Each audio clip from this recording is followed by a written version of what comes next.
near that one, Panic and Needle Park? But we're not, nope. Yes. That sounds right. That's quite all right.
Are we up, Joe? Ready? Are we...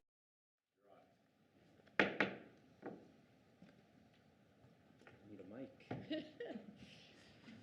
Okay, I'd like to call to order the meeting of the Santa Fe Public School Board of Education, December 10th, 2025 at 4:31 p.m. We'll start with our Pledge of Allegiance and salute to the New Mexico flag, acknowledgement of tribal land, and then approval of the agenda.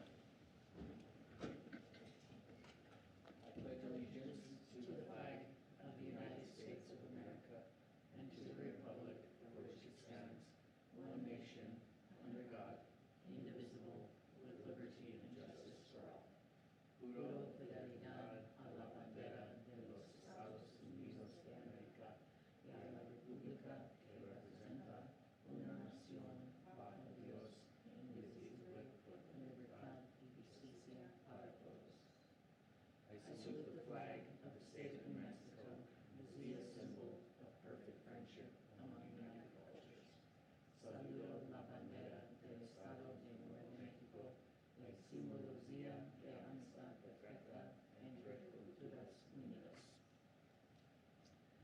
We acknowledge that our Board of Education meeting is taking place on occupied indigenous land. We acknowledge the Tesuque Pueblo lands and other tribal lands on which we stand. We honor these people, past, present, and future. We acknowledge the history and ongoing colonization of where we are sitting right now in New Mexico and in our country. We acknowledge our own place in the story of colonization.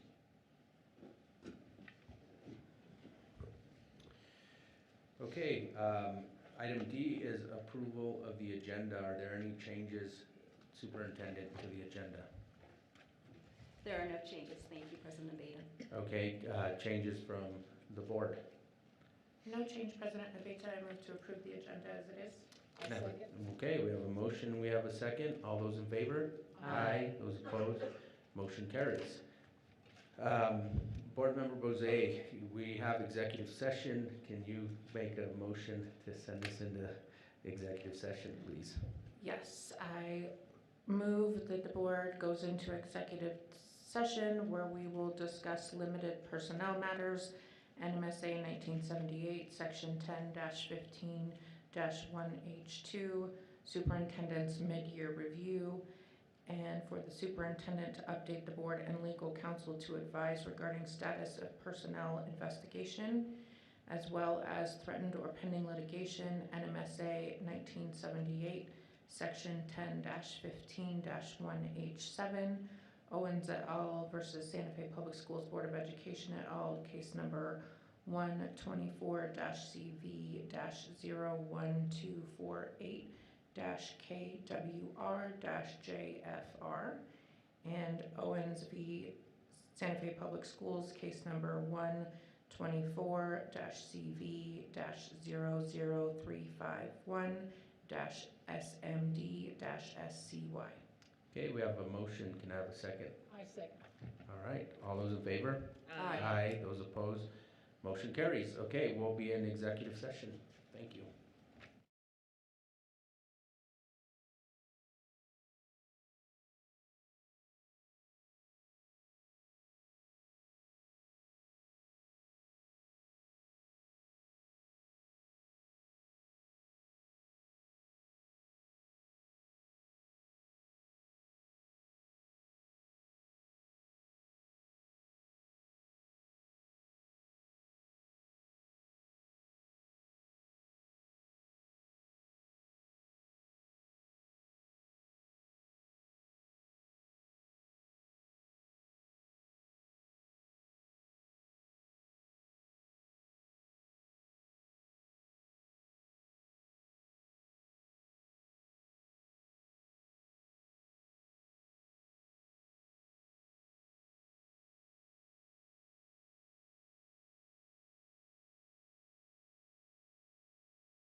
Okay, can I have a motion to come out of executive session?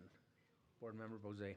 President Abeyta, I move to bring the board out of executive session where we discussed limited personnel matters, NMSA 1978, Section 10-15-1H2, Superintendent's Mid-Year Review, and for the superintendent to update the board and legal counsel to advise regarding the status of personnel investigation, as well as threatened or pending litigation, NMSA 1978, Section 10-15-1H7, Owens et al. v. Santa Fe Public Schools Board of Education et al. Case number 124 CV 01248 KWR JFR, and Owens v. Santa Fe Public Schools Case 24 CV-00351 SMD-SCY,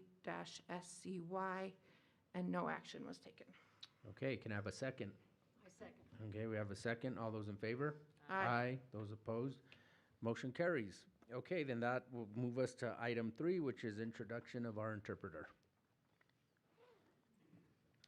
Para asistencia de traducción en español, la señora Peña, ¿dónde está?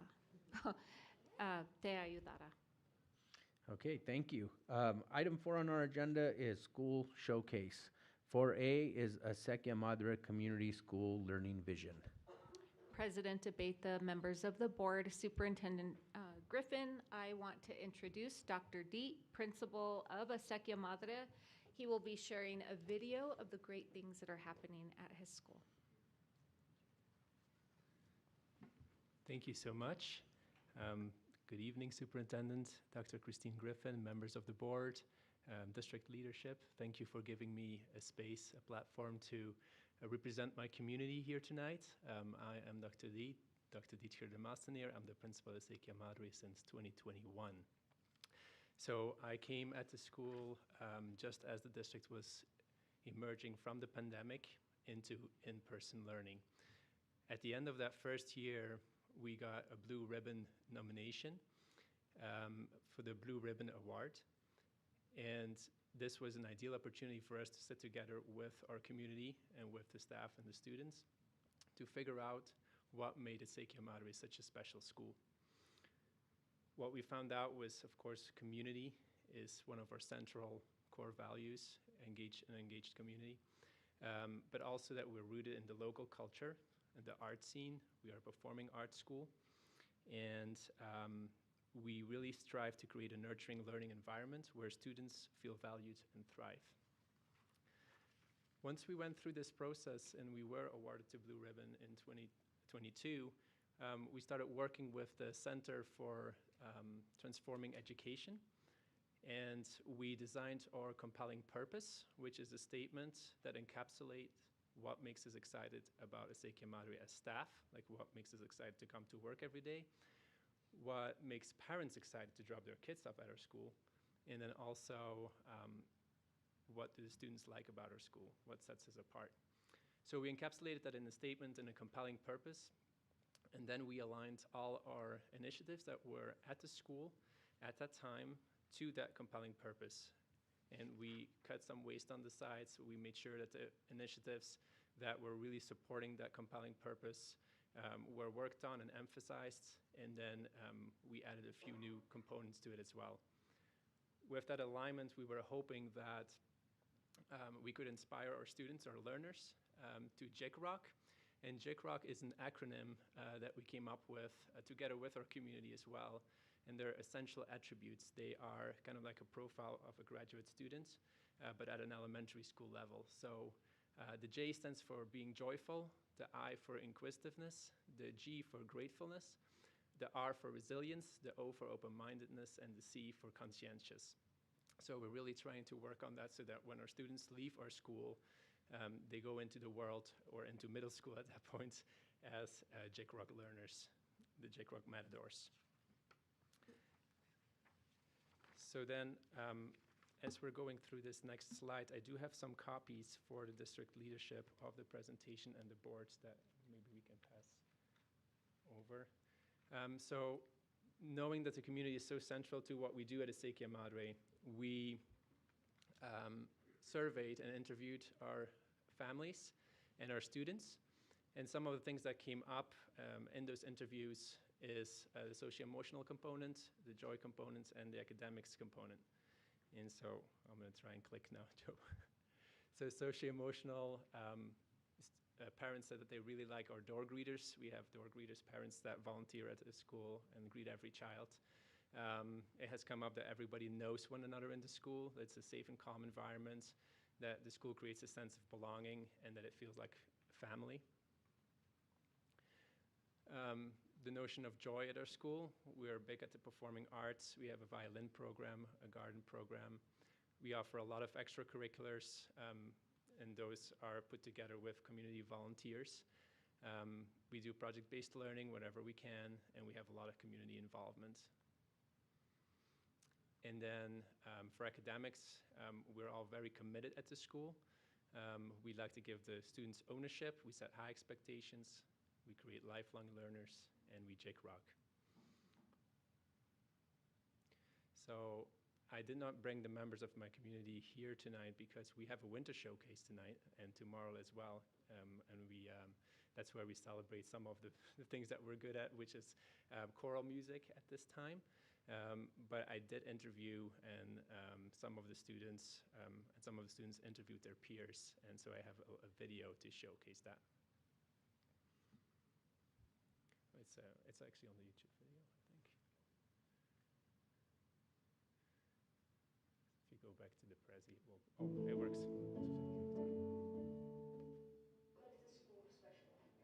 That I like the performing arts at our school. The student lives, we get like talented people that are in India and like fourth, fifth, sixth. And I also like how welcoming it is, and it's just a big family. Everyone pretty much knows everyone. There's no sixth, sixth knows fifth. I think what makes Ezekiel Madre special is that all the students feel safe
So that gives us a pretty good feeling of what the school is like.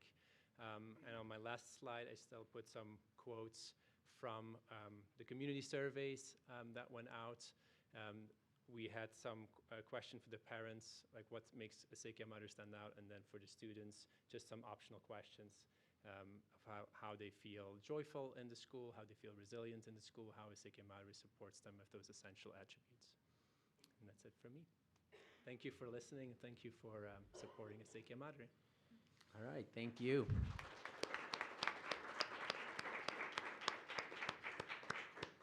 Anything from the board?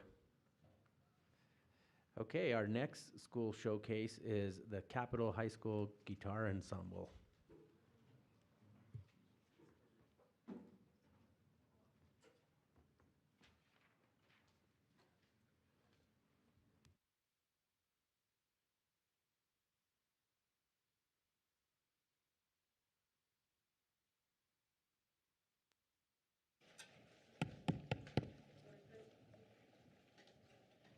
Board President Abeyta, members of the board, Dr. Griffin, I am delighted to introduce the Capitol High School Guitar Ensemble under the direction of Gwen Lerck. Gwen comes to us with a BM in guitar performance from the St. Louis Conservatory, and from UNM she earned her MA in composition and music theory. She's a 35-year veteran guitar educator, both in the classroom and in a private studio, and she's been with Santa Fe Public Schools for 3 years. And I'll turn it over to you to speak to what you'll be performing. Thank you. Great. There you are, Board of Directors, Mr. President, Dr. Griffin. Thank you very much for having us here. I'm just going to do one brag point real quick before I turn it over to the students to introduce our song. Everyone in this ensemble made guitar honors this year, which is the musical equivalent of an all-star team.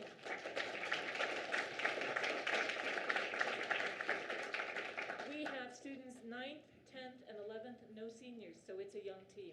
I'm now going to turn it over to Angel and Larissa to introduce our song.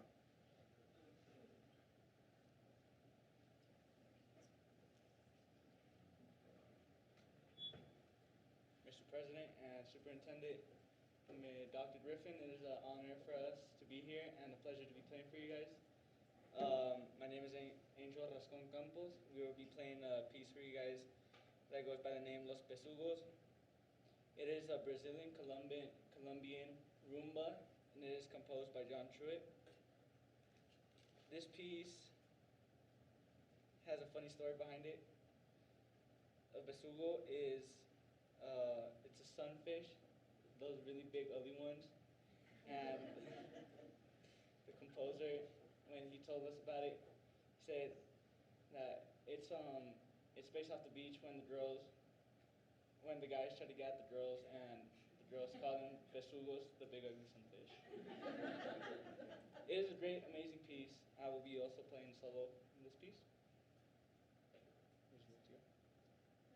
Hello, my name is Larissa Booth. I'm a 10th grader at Capitol High, and I would say that the song we're about to play is probably one of the most difficult songs that I had to learn in about a week and a half.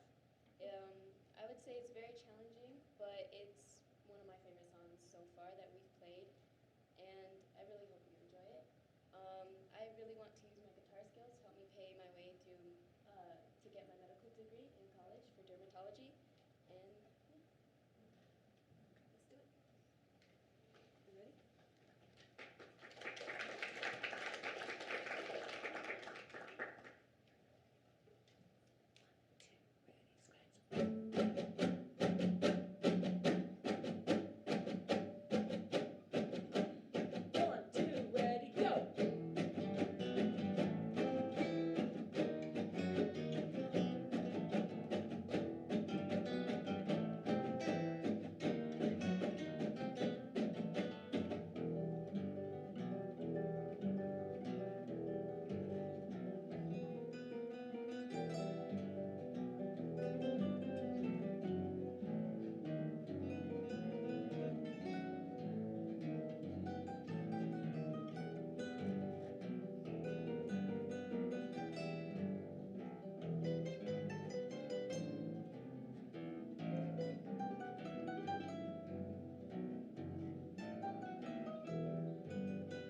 That's it, we don't have an encore.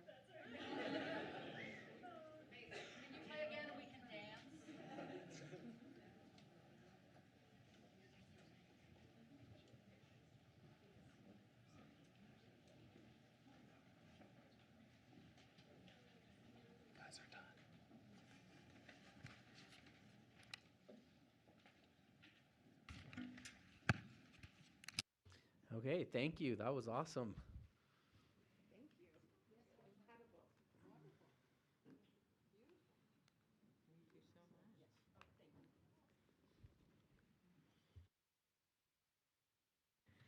And thank you all for your patience and your expertise. It was really probably the best part of our meeting. Thank you.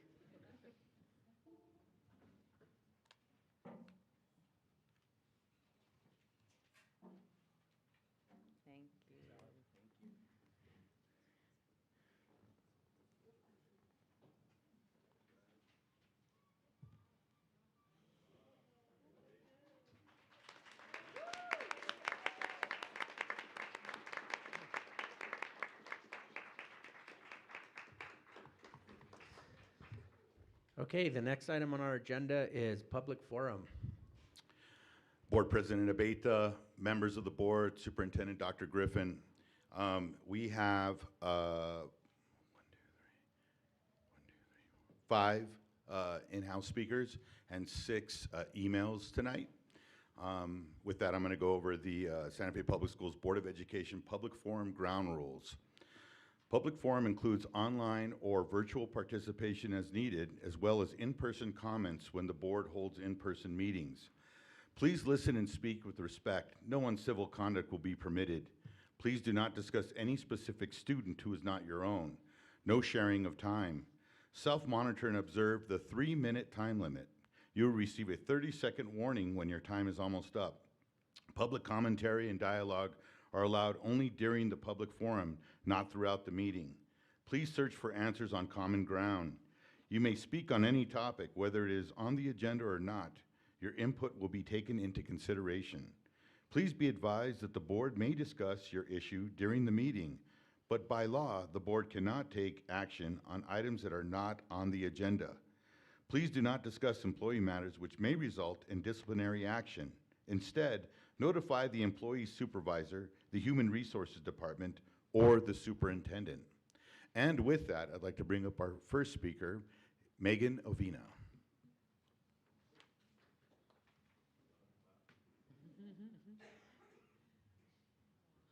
Thank you. Hello, everyone. I'm going to make this brief, but I just wanted to introduce myself because I feel like it's important that I do this before I share my opinion. I have lived in Taos. I graduated from Parsons School of Design. I have a master's.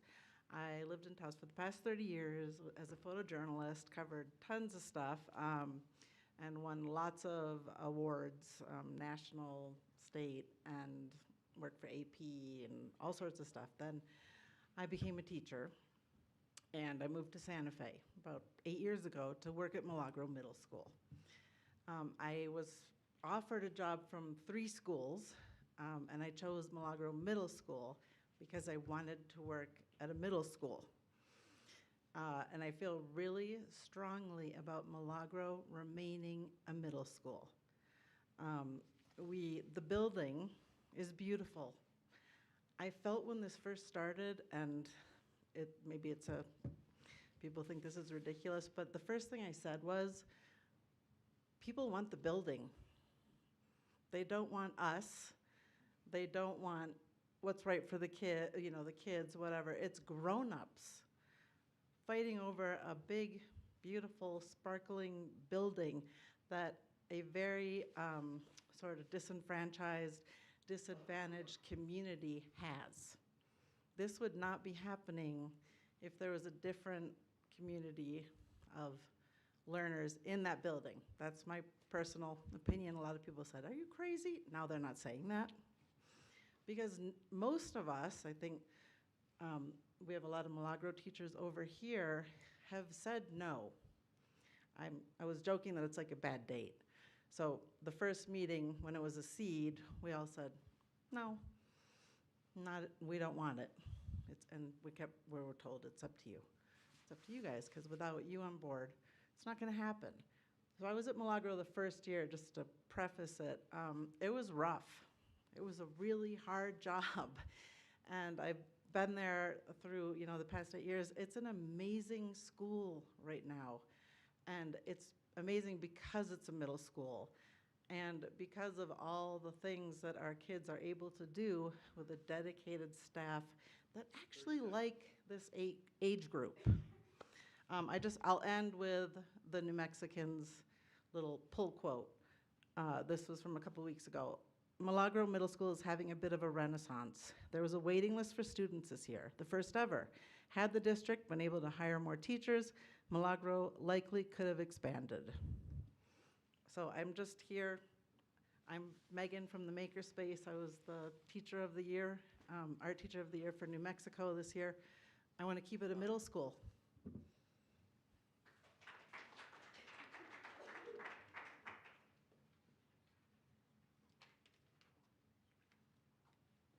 Our next speaker is Leif Johnson.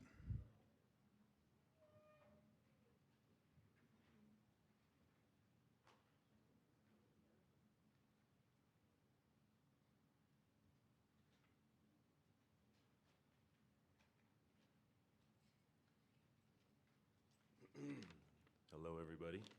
I had to write mine down. I think next time I'm going to send an email now that I know that option's available. But here we are. Thank you. Hello, board members and community. My name is Leif Johnson. I teach history at Milagro Middle School. Before that, I taught history at Capshaw Middle School and have been working in the district for over a decade. I'd like to say I understand we face a problem of declining enrollment in our schools, which will cause us to make some difficult decisions. I'd also like to say I fully support the teachers and students at EJ Martinez, who I just had the opportunity to talk to, very nice people. And I hate that we are being pitted against each other. We are both part of the same community and want what's best for our kids. I'd like to respond to these issues in our community with a series of questions about how the school board should or could respond. Number one, is the main reason we are being changed to a K-8 because the board is not sure what to do with EJ Martinez and now feels bad that they voted to close their school? Number two, is Milagro a failing school that needs to be saved? Like Ms. Avina was just talking about, I am receiving mixed messages because at the beginning of the year, we were told we had a waiting list to enroll at Milagro and hired 3 new teachers, and now I'm being told we do not have enough kids and are in danger of being shut down. Number 3, what is the evidence that K-8 schools are the best model for our school system? If you have the evidence, can we see it? The reasons, the proof that we should fully go in on the K-8 model. Number 4, if middle schools are still a viable option for Santa Fe, have you considered merging Ortiz and Milagro into one school? Even though Mr. Beta said he didn't like that idea. Maybe it's a viable option. Now I lost my place. Have you considered merging Ortiz and Milagro into one school if we are truly worried about low enrollment at our schools? Will switching to the K-8 model completely solve our problem of declining enrollment? If so, how?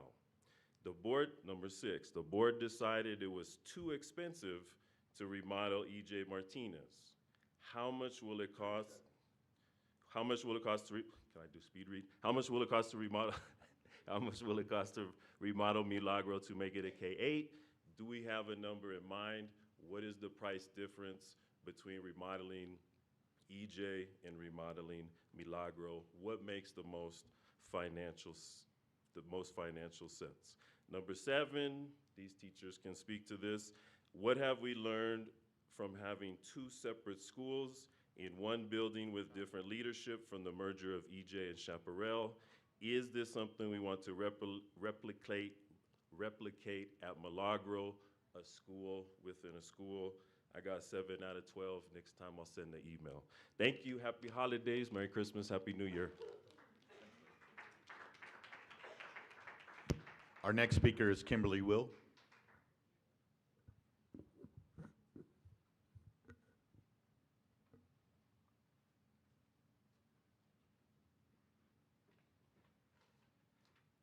Board President Abeta, members of the board, and Superintendent Dr. Griffin. My name is Kimberly Will. I am a proud parent of a beautiful 5th grader at EJ Martinez. And I came here today to say thank you because I feel like when the Milagro option was presented to us, it did feel like a good option. And it felt like we were moving forward. And it felt like possibility. But now that I hear the other side, we obviously still have work to do. And I don't know, I mean, thank you for coming with more different options instead of just kind of, you know, it is what it is and this is how it's gonna be. Also, thank you, Superintendent, for sending out the survey because I do think that the survey shows that ultimately we just wanna stay together. And I think that you're working towards keeping us together.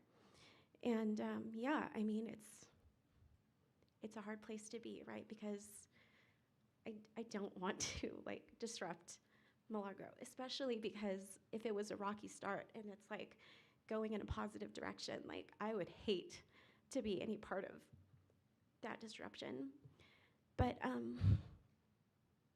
yeah, I don't know. I mean, the wing, and you know, thank you to, I think that a lot of times EJ comes off as sounding bratty and like we're kind of accusing Chaparral of not being welcoming and not being a good place. It is an incredible place and they're an incredible community, but our part of the building, it doesn't have anything to do with the people. It has everything to do with the structural building is not ideal for staff or children. I mean, like, I was there today for the writers workshop, and the entire building smells like sewage.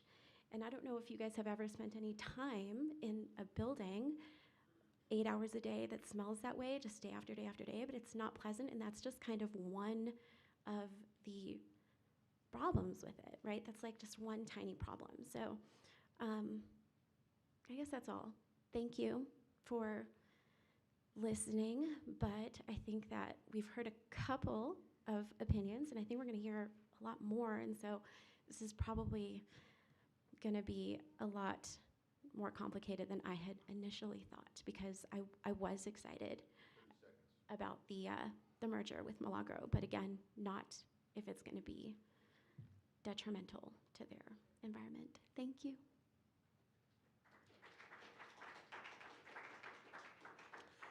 Our next speaker is Merrick Renzelbin.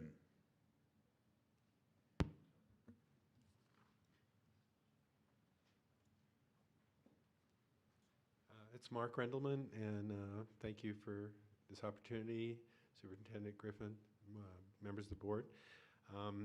You've seen me before, and I actually had a really brief message, but after talking to people and listening, I just want to raise the issue. My brief message was basically, San Mateo neighborhood is still meeting, and we're receiving a lot of input and interest in the situation and trying to understand why you would want to destroy EJ, demolish it. It's not making sense from a lot of different levels. And we're going to the CRC, and we're going to try and work and get more understanding. But I'm also, with the situation that's being created here, I went and looked at the building. I went to school there. It seems like it's in really good shape. I'm a developer, a builder, a real estate investor, and to me, I was going to make an offer to put on the table that would be a lot better for you than what I'm hearing. But I'm just wanted to ask you one thing, and that is to be open to considering other options besides demolition. That's it. Thank you. Merry Christmas. Thank you for all your good service.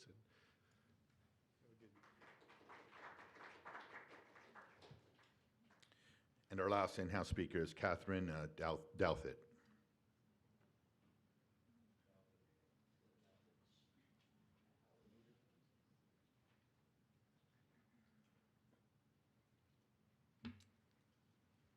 Dr. Griffin and members of the board, thank you so much for this opportunity to speak. It's an honor to be here tonight. It's my first Board of Education meeting. It's been amazing. The kids were amazing. And thank you so much for talking. You were quite moving. Yeah, thank you. I don't remember your name, sorry. Yeah, I'm very touched. I came to Milagro 4 years ago from Boston, and I worked in higher education in college setting. Milagro has been a huge challenge to go from freshmen and sophomores in college to 8th graders was relatively traumatic. And my fellow faculty members, the staff, the people at Milagro were incredibly welcoming. And I can tell you now that it's not the people that we are feeling hesitant about. We love our community and we want to be welcoming, and Milagro is an incredibly welcoming place. I have a book in my room called The Third Teacher, and it is about the classroom being actually the third educator in the room. It's the children, the administration, the teachers, but it's also the building. The building is a huge part of the education.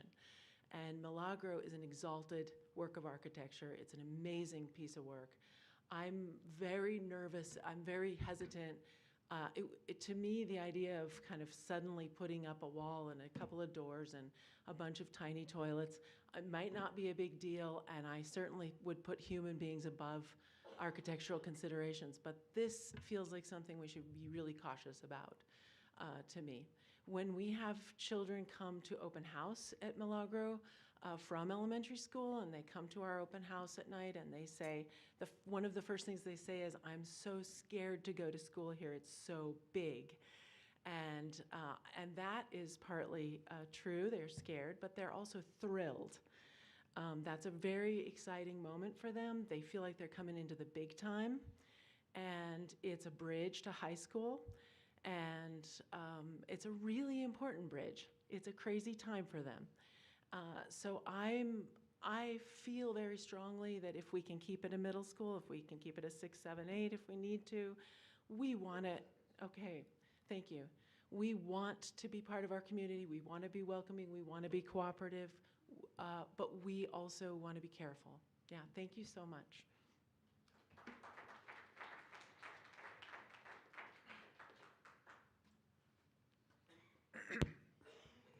Okay, we're going to get to the emails. This is from Allison Fabara.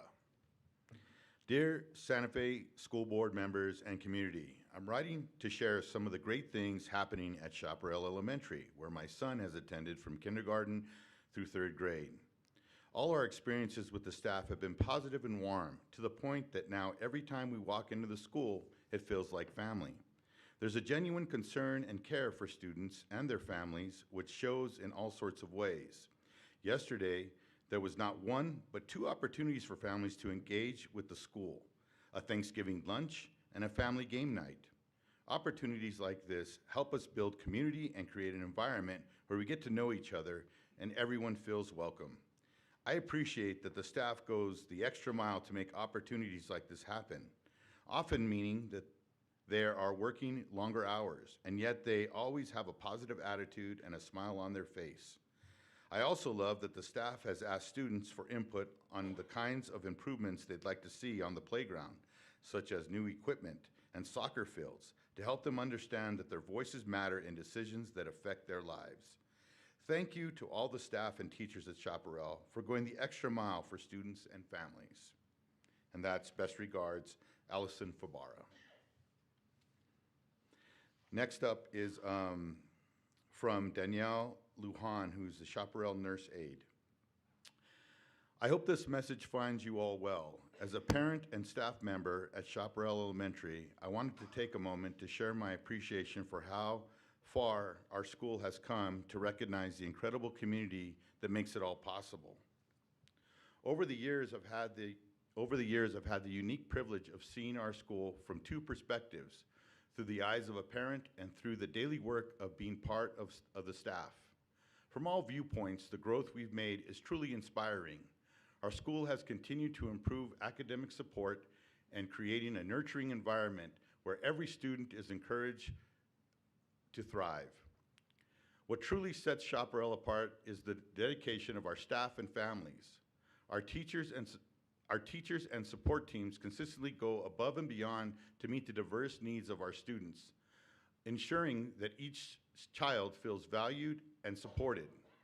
Likewise, our families play a vital role by staying engaged, volunteering their time, and working collaboratively with the school to enrich our community. Chaparral Elementary is more than a school. It is a partnership built on care, commitment, and a shared goal of helping every student succeed. I am proud to be a part of the community and grateful for the collective effort that has helped us become the strong, supportive school we are today. Warm regards, Danielle Lujan. Board President Abeyta, Dr. Griffin, members of the board, and district leadership. My name is Leslie Prada, and I'm a 2nd grade teacher who has proudly served at Chaparral and at SFPS for 14 years. I want to take a moment this evening to share a little bit about Chaparral. Chaparral is a school deeply woven into the fabric of its community. What I appreciate most is the strong family atmosphere and the genuine community engagement that is present in everything we do. If you were to walk through our hallways, you would see children actively learning, students who are known and cared for by every adult on campus, and community members volunteering and tutoring throughout the day. It is a school where relationships drive learning and where students truly feel they belong.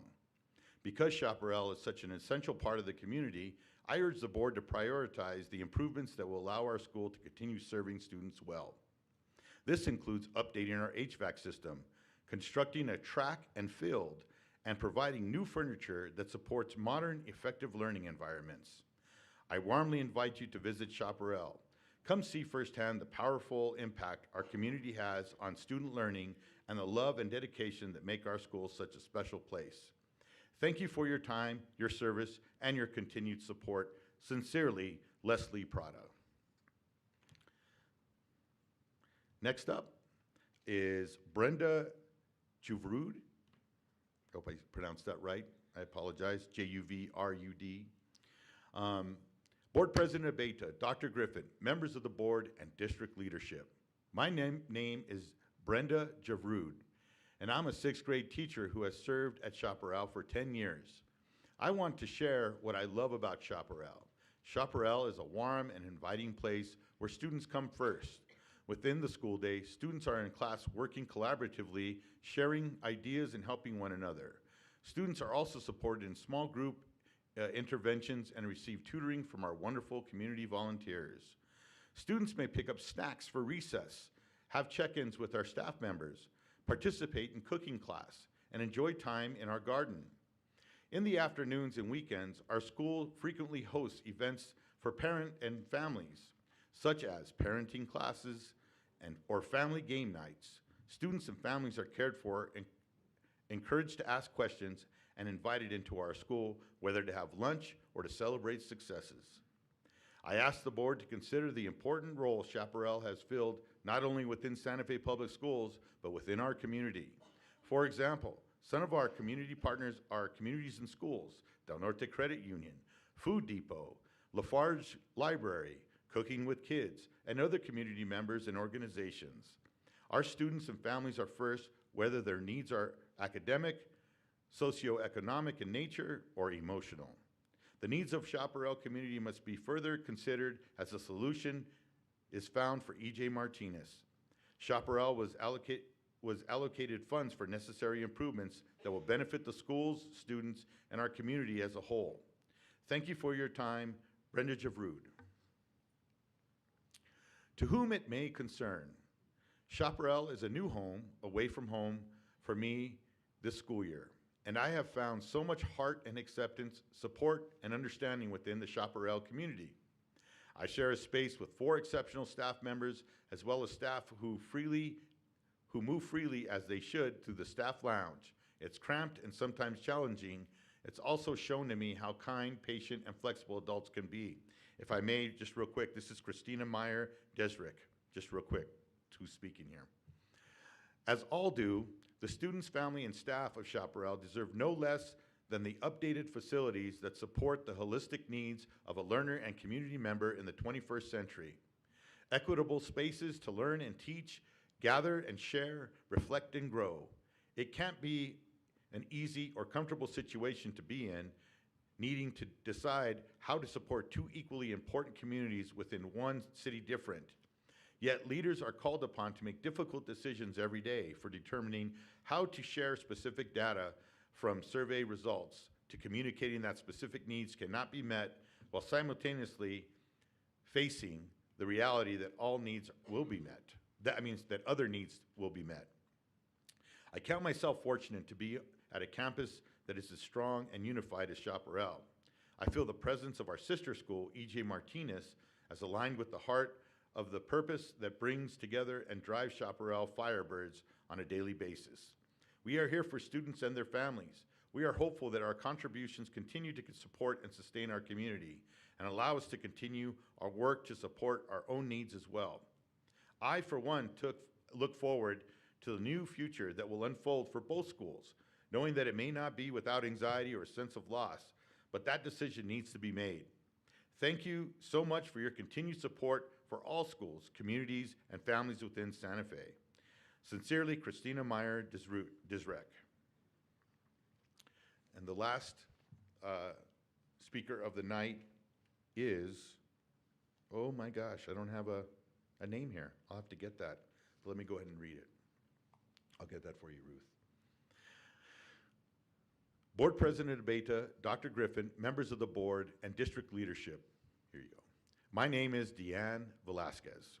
I am honored to be the kindergarten teacher at Chaparral Elementary. I am so grateful to have taught on this campus for numerous years and deeply love our community. Chaparral Elementary was once a school where the enrollment was just under 500. Interzones were often denied due to the number of requests. Teachers waited sometimes years to get a teaching position at Chaparral. As years passed, we unfortunately found ourselves in a situation where the position of the principal became a turnstile. Due to unstable leadership, teachers began to leave, and many families requested interzone to schools with stable leadership. 7 years ago, our fortunes changed when Mrs. Maestas joined our staff as an instructional leader. Initially, she provided support and encouragement, which facilitated healing for our staff and community. Building upon the foundation, she added inspiration and motivation while establishing a high bar for student achievement. Because of her leadership, no one on staff gives a mere 100%. Each of us goes beyond that, and no one gives more than Mrs. Maestas. Our family and community are valued. Our families and community are valued and are invited to participate in school communities in multiple ways, such as parenting and grandparent academies, monthly family engagement events, campus cleanup, a pancake and pajama breakfast with a book giveaway, and many more events. As a community, we ensure our students and families have the basic needs met through food distribution, collaboration with healthcare providers, and on campus we have communities and schools and community schools. The caliber of volunteers we have supporting our students is stellar. Our campus is warm and welcoming.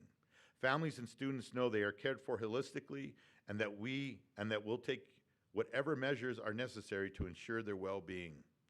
I wonder how our Chaparral community will be affected by the decision to move E.J. Martinez from our campus, whether it be Milagro Middle School by zoning changes or possibly other options.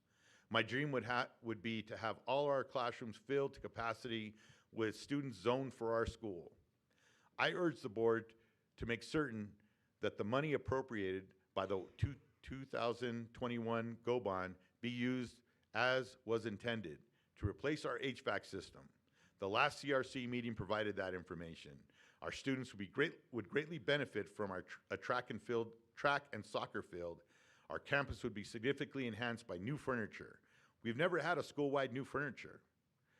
My understanding is that the CRC is in agreement with these needs. I urge the board to approve funds to make these requests possible.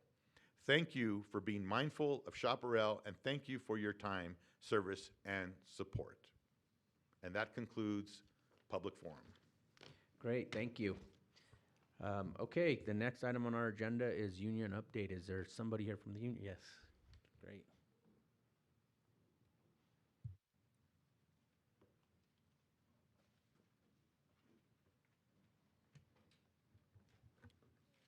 Good evening, Superintendent Dr. Griffin, President DeBeta, Vice President Noble, and members of the board, as well as members of the community. So first thing I want to announce is we're having another happy hour this Friday. I would love if you all could come. Board Member Heffron attended our last one, and we had a very good time. That will be at 4:30 until 6:30 at the Rufina Street Tap Room. The address is 2920 Rufina Street. Yeah, so please, all SFPS employees are welcome. Next, I'd like to say I just want to express my gratitude. I'm having monthly meetings with Superintendent Dr. Griffin. Look forward to collaborating and working towards moving forward.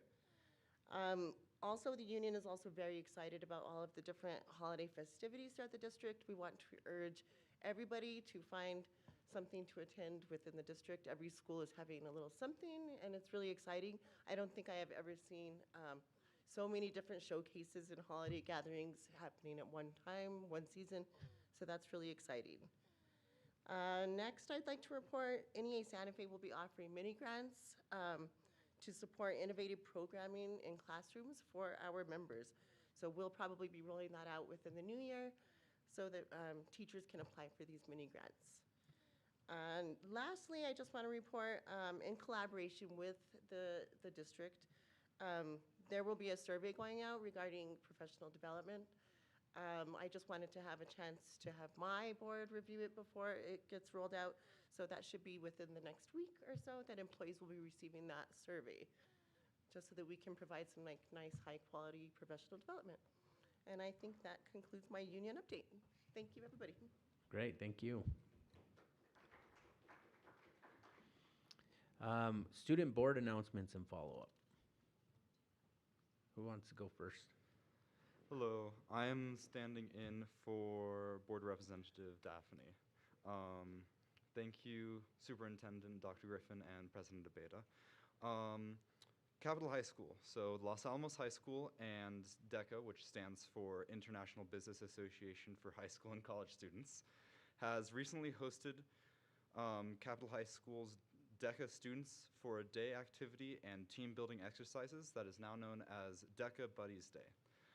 The day's events included team building activities and competitions like banner decorating using previous national DECA themes and a graduated project where students created handwritten thank you notes.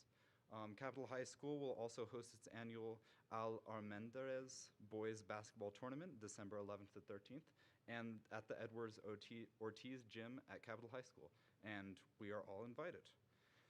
As for Santa Fe High, the Santa Fe High basketball team took first place in their tournament recently. We did a Thanksgiving meal distribution and we served several hundred people, which broke last year's record. Our annual winter choir performance was a success. We did very well.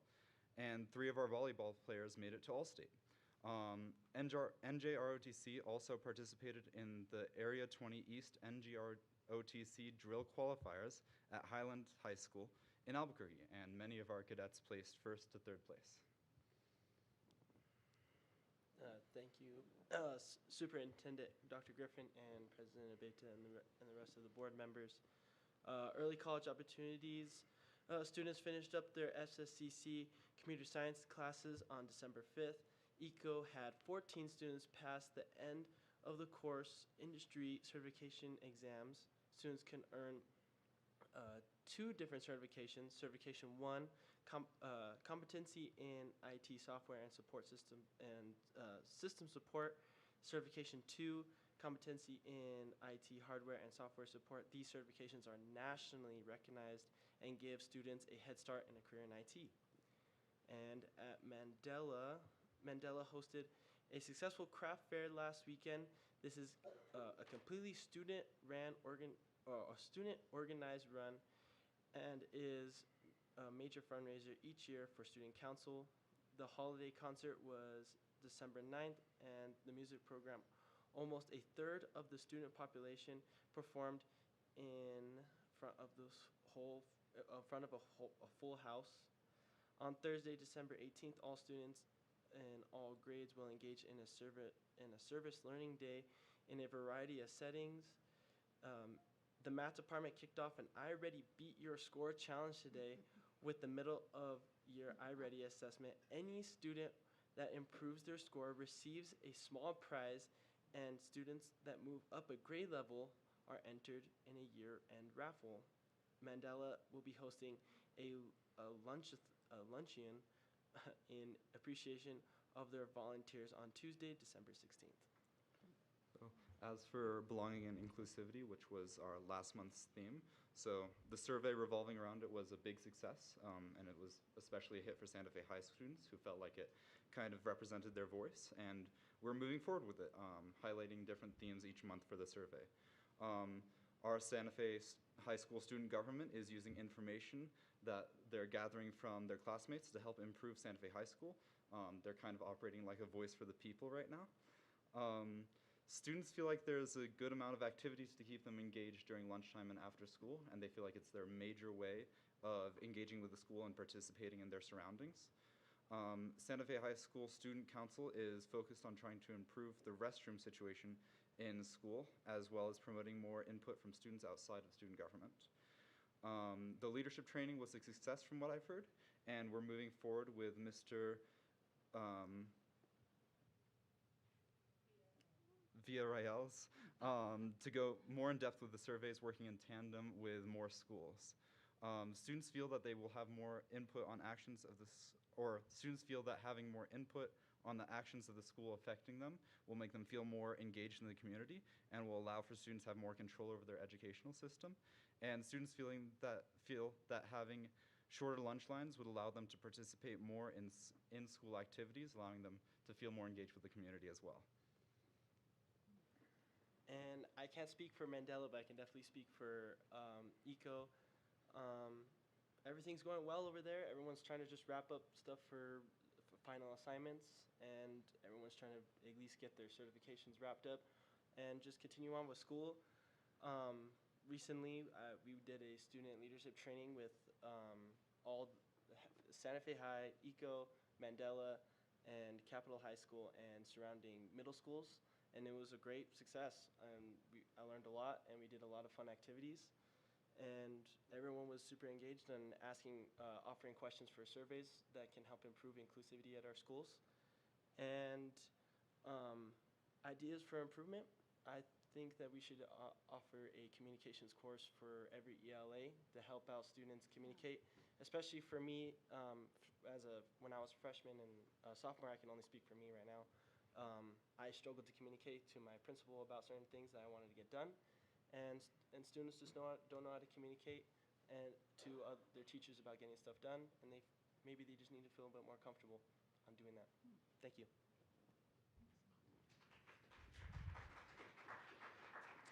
Okay, thank you for the update and the announcements. Are there any board announcements and follow-up? Board Member Heffron. I would like to thank everybody who's here tonight, the administrative staff sitting to my left, Board President Abeta, as well as Sarah and Kate and Dr. Griffin.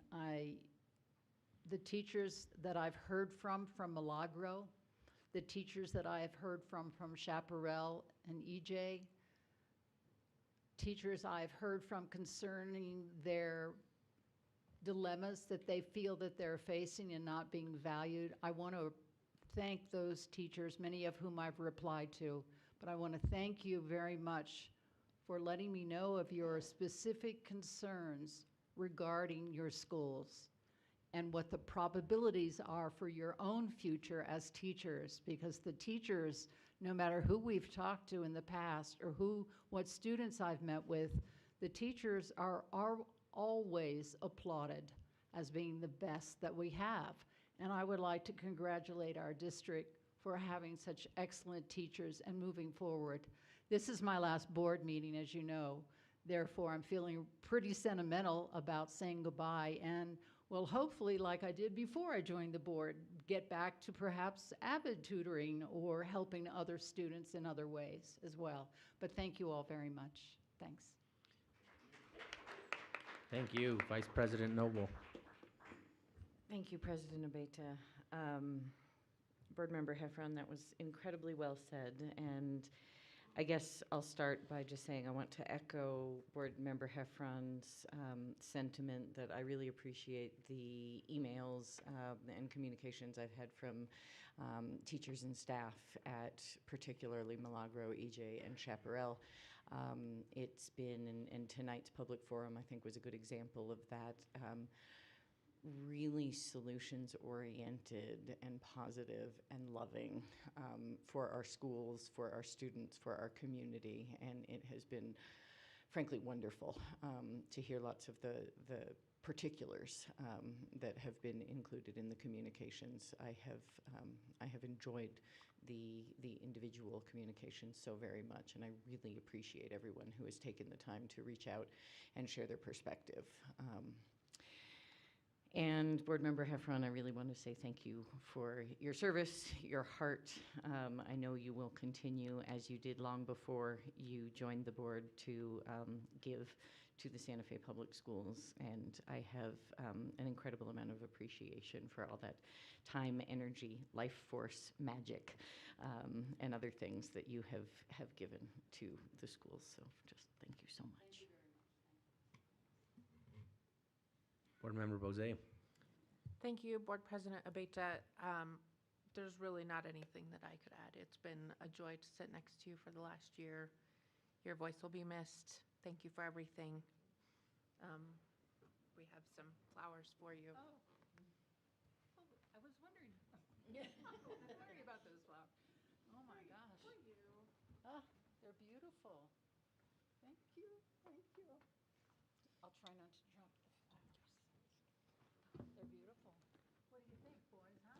Not bad, huh? And yes, so a thank you to Board Member Heffron and a thank you to everyone who's been reaching out. It really does make a difference. I'm doing my best to reply to everyone. I appreciate everyone's voice and experience and perspective, and I think through this difficulty, we're starting to all have the shared understanding of the difficult situation that we're in. And so thank you for your partnership in forging a path forward. My only other update was that we were all at the annual NMSBA conference in Albuquerque this past weekend.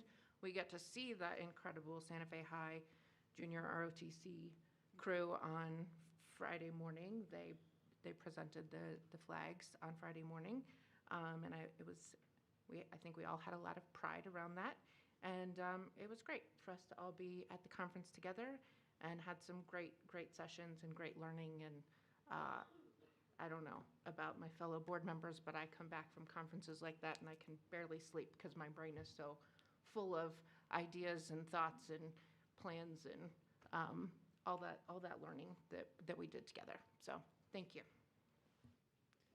Yes, Board Member I just want Heffron. to say one more thing. Thank you for the flowers, obviously, thank you. I wanted to thank our student board members because their voice, your two voices with her as well, in absentia, but are incredibly important to the board to hear. I think the surveys that you've been doing and how you propose to go forward with that and increase it and perhaps join with other schools, et cetera, that's to be congratulated, and I applaud your efforts to stay informed with the board on what your schools want, think, do, and how they want to achieve even better. Thank you. Okay, that brings us to our superintendent announcements and follow-up. Superintendent. Thank you. I just want to start off with Board Member Heffron. Thank you so much for your leadership and your governance. I really appreciated working with you, and thank you for hiring me along with these others. That's right. So a few announcements. We have 2 Santa Fe high school students were selected to participate in the Rising Artists of New Mexico, a highly selective exhibition of middle and high school arts at UNM's Master Gallery.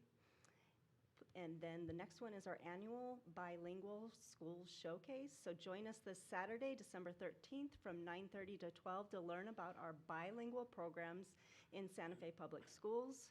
Free food, entertainment, raffle prizes, and book packs will be distributed. Participants will be able to speak with representatives from our bilingual schools to hear from current and past students. And I believe the location is Salazar, is that correct? Thank you very much. We have a craft and vendor market. So Santa Fe Public Schools will be hosting our annual craft and vendor market this Saturday, December 13th. There will be over 70 students, staff, and community members, and will be held at Aspen Community School from 9 to 3 p.m.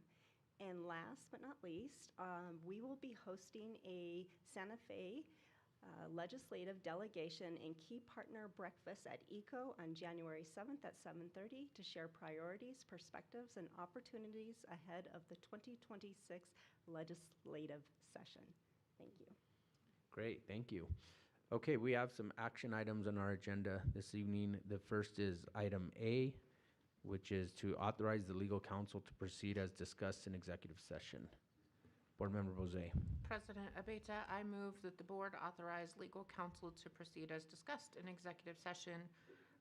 Owens et al. V. Santa Fe Public Schools Board of Education et al. Case number 124-CV-0128-KWR-JFR, and Owens v. Santa Fe Public Schools, case number 124-CV-00351-SMD-SCY.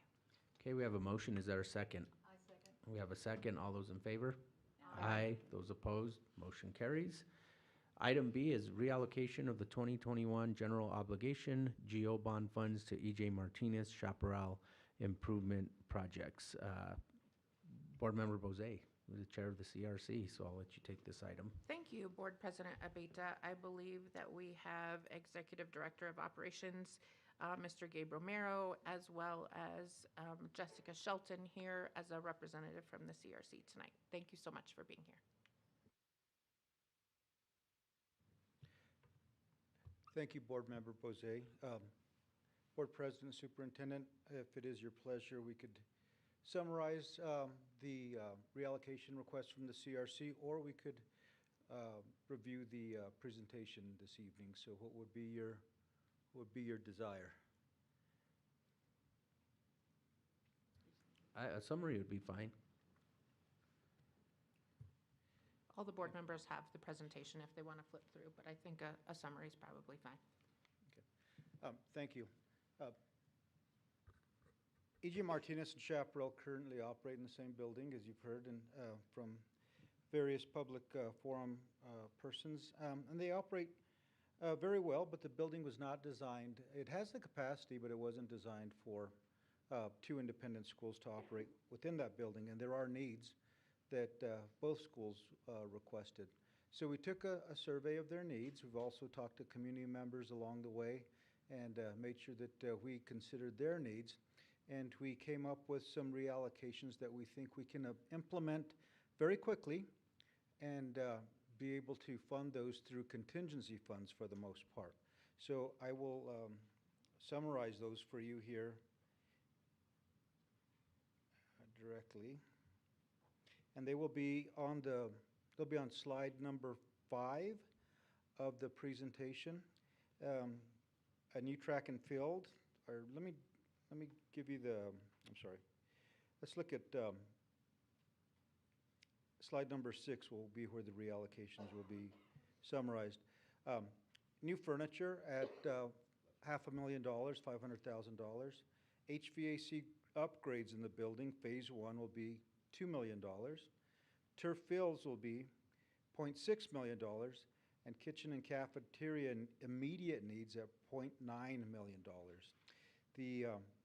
All of these will come from contingency, except for the second item, HVAC upgrades, which we can reallocate from facility renewal funds within the same 2021 GO bond. So that is a summary of the needs that were recommended by the Citizens Review Committee. And if Ms. Jessica Shelton could come up and talk about the discussions they had during the meeting about these reallocations. Thank you. Good evening, Mr. President and members of the school board and Superintendent Dr. Griffin.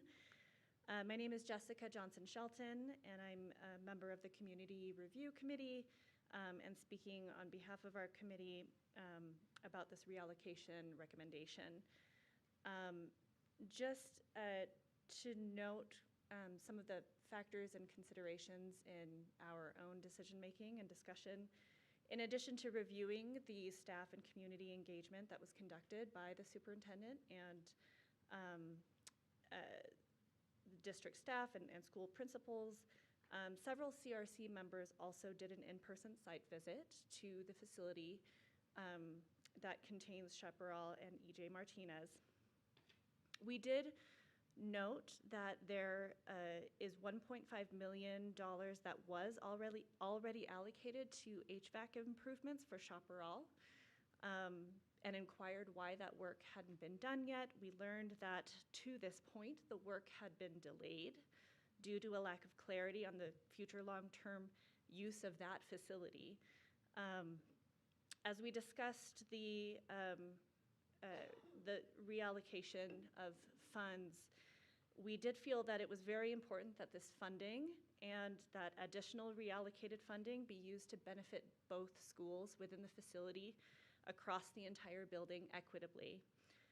In an effort to consider the possible near future of the schools, we discussed what the likely outcomes might be in the board's decisions, including the likely student distribution in the event that the EJ zone would be redistricted to surrounding zones.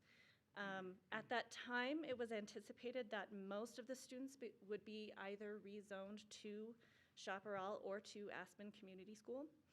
And it was noted that Aspen does not have the facility needs that the Chaparral and EJ facility currently does. CRC members really emphasized that, you know, what we really want to see and what the community deserves is a long-term plan for the future and some certainty for what will happen. We acknowledge that the board is indeed working on that, and in the meantime, given the urgency of many of the needs that we have learned about and seen firsthand in the facility, we did vote 8-1 to recommend reallocation as recommended. Thank you. Thank you. Anything from the board? Questions, comments? Yeah, Vice President Noble. Thank you, President Abeyta. Thank you very much, Ms. Shelton, for that summary of the CRC's work. I really appreciate it, not serving on that committee. And I know you all have been very thoughtful and have worked hard and have visited the facility. With that, President Abeyta, I would move approval of the reallocation of 2021 GO bond funds to EJ Martinez Chaparral Improvement Projects. I'll second. There's a motion and a second. All those in favor? Aye. Those opposed? Motion carries. Okay, we have a consent item. We have 8 items on the consent. Vice President Noble. President Abeyta, on the contracts over $60,000, I wanted to note there are 2 relating to Growing Up New Mexico. It's actually listed on our grid as New Mexico Growing Up, but that is the organization that I work for, so I need to recuse myself for those contracts. I would ask that maybe I can recuse myself, leave the room. You can do what you need to do on those contracts, and then we can come back and address the rest of the consent agenda. Okay, so let's go ahead and do that.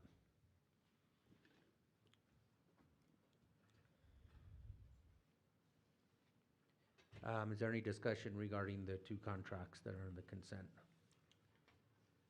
I don't have any discussion. Board President Abeyta, so I move approval of those 2 contracts, the Year Out Energy Systems Group and the SDV Construction Incorporated contracts. Is there a second? I second. Okay, all those in favor? Aye. Those opposed? Motion carries. Do you want to get Vice President Noble? Okay, and then, so now we have the rest of the consent items before Vice President Noble, or as she returns. Is there anything that the other board members would like further clarification on? Excuse me. Board Member Heffron. I'm sorry, I wanted to go backwards. Concerning the improvements we've now approved of with the bond at Chaparral, EJ, when will that begin? When does that work begin? Superintendent. Including the furniture, including, you know, HVAC, et cetera. What's the potential schedule right now? Sorry, I didn't ask earlier. That's right. I believe the HVAC will be starting this summer. And the furniture, I'm not sure when we'll start ordering it. Do you? No? Superintendent, Board President, board members, now that we have the allocation and the Yeah. funding to do that, we can order the furniture. Very soon, I think we have a good inventory of what we need for the schools. So usually delivery time for furniture for schools is about 3 to 4 months, so it'd be near the summer. And I don't know that we could do a change out while school's in session, but who knows, maybe. Thank you. Okay, items on the consent that we need further clarification on. Vice President Noble. I just had one question on the affordable housing budget adjustment. Where's that money? I think it's $1.4 million. Where does it come from?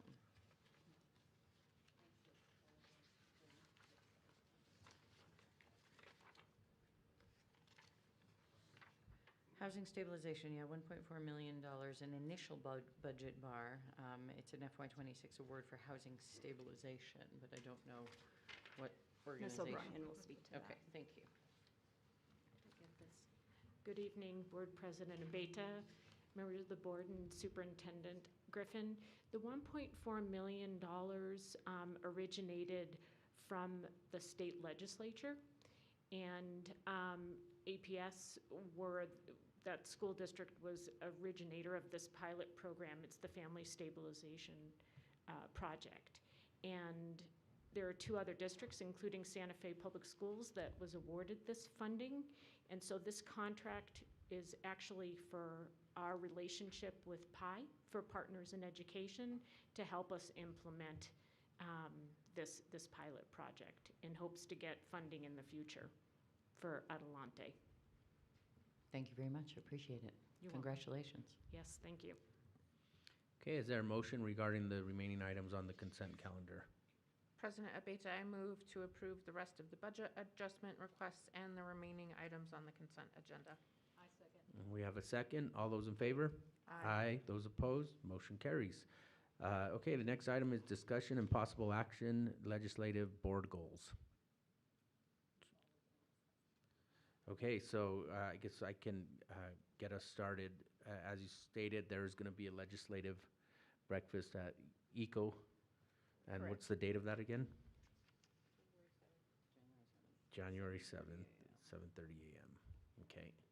I know a priority that we've discussed is affordable housing, teacher housing, staff housing. And so I think,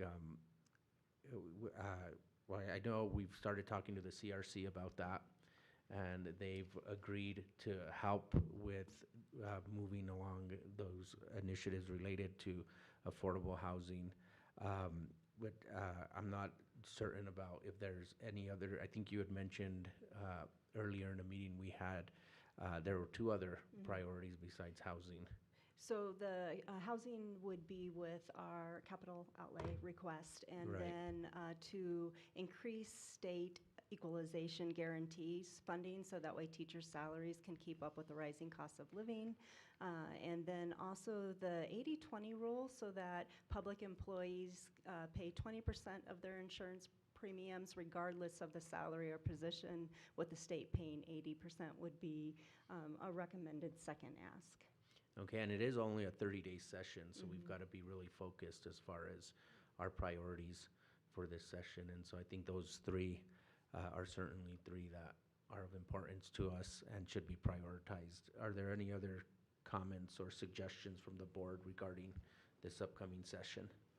President Abeta, I just, for the public to understand, primarily want to highlight that we are talking both about capital outlay request projects as well as policy to prioritize and support as a board. And I think that all of those are yeses from me. Great. Vice President Noble. Thanks very much. I do agree with this approach. I think it makes sense for us to focus our capital ask on educator housing. It's expensive, and we need to address that issue in a meaningful way. And we do have property, which is often the thing that can make the difference in making a housing project work or not. I also would like to say I appreciate the SEG thing. I think it is and should be always primarily about salaries, but also must say that with our other positions, whether it's counselors, school nurses, wellness, all of that, the SEG is the place we need to be able to shore up our schools and run them, so that is appropriate. And 80/20 is great. I guess I would say addressing, there is an insurance tidal wave coming for the district, the economy, and many individuals have seen their premiums really increase through various different pathways. I know for my organization, we saw close to 50% premium increase for the new year, and it is, by all accounts, a pretty good one that we're only at 50%. So I guess I would say I would encourage a somewhat more comprehensive addressing of insurance needs and costs. I think 80/20, but looking also just at what is happening in terms of cost to school districts and staff for insurance is a big one. Thank you. Okay, Board Member Heffron, did you have anything? No, I don't. Thank you. All right, so we look forward to our legislative breakfast on the 7th of January. Thank you, President Beta and board members.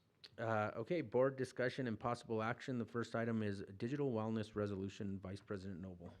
Thank you, President Abeta. Board members, I believe you were all emailed and should have a printed copy of the digital wellness resolution. Huge thanks to our deputy superintendents, Dr. Weaver and Vanessa Romero, for their help over many moons now, starting under at least one previous superintendent in working on this. And huge thanks to Dr. Griffin as well for her thinking and engagement on developing the resolution that is here. I suppose we could pass it tonight, as it is possible action, and it has been noted, and it could get a number later. But it was generated in this way for there to be a chance for board members to think about it, chew on it, see if there's any upgrades that need to happen here.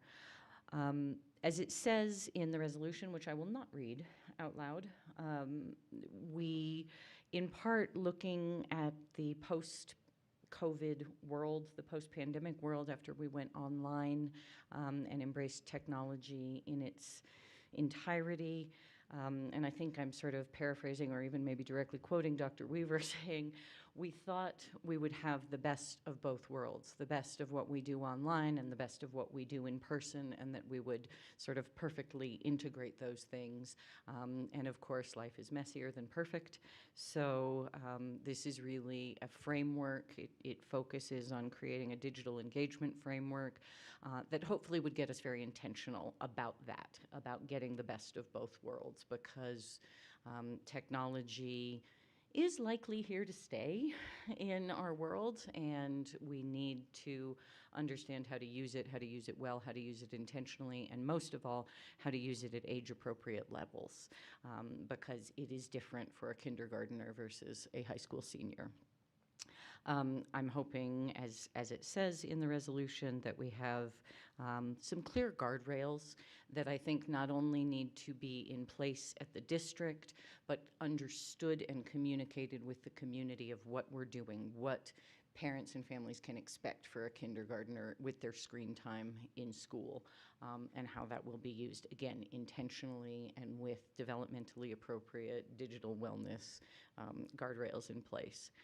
I also really hope that we can ask for, communicate actively, and cultivate partnership with the community, with our students, parents, and families, because this is not something that can be on the district alone.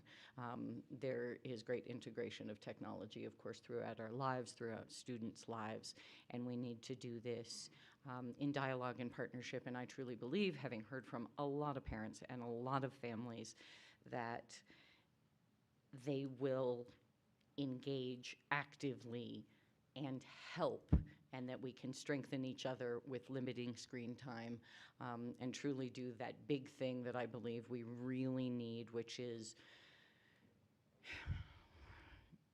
to remember, in case we've forgotten, or to strengthen the muscle of relating in person to the real world and tapping into that piece of our humanity that is so important about who we are as humans, and I believe what the educational system is about.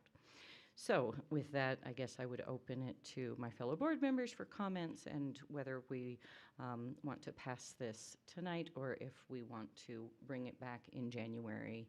I would like to not wait too much longer. We have had half a school year.